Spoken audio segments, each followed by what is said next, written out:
The type of projects that we're actually going to be using the space for are things like some of the community projects that we've already got up and running. So the Climate Youth Group, which is for 16 to 24-year-olds. We meet fortnightly in Schoolhouse Cafe, which is just one road over from here.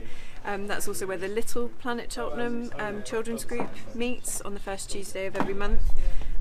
So we want to kind of bring those groups into our space when it's ready, but we didn't want to wait for our building to be ready. We want to really be starting those projects in as many different communities across the town as we can.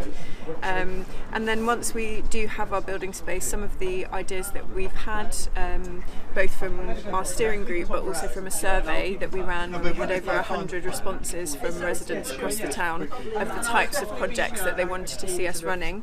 And those might be kind of workshops around gardening or cookery or growing your own. It might be more things about energy and insulation like we've got running today. It might also be things like the repair cafe, which is currently only running once a month, but we could do more regular repair sessions here. Also things like libraries of things, so tool libraries or maybe small electronic items that people can share instead of buy.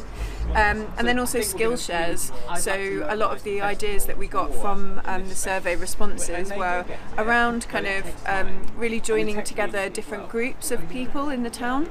So we know that there's a lot of older people who have skills around maybe kind of sewing and fabric repair, and actually there's a lot of young people who would like to be able to repair their own clothes or learn those kinds of skills. So actually using it as an opportunity to be a kind of intergenerational space where we can have those skill shares happening.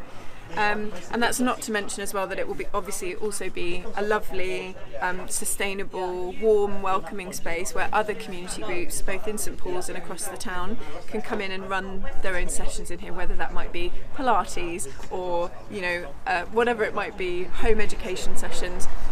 We can kind of facilitate all of that in our space.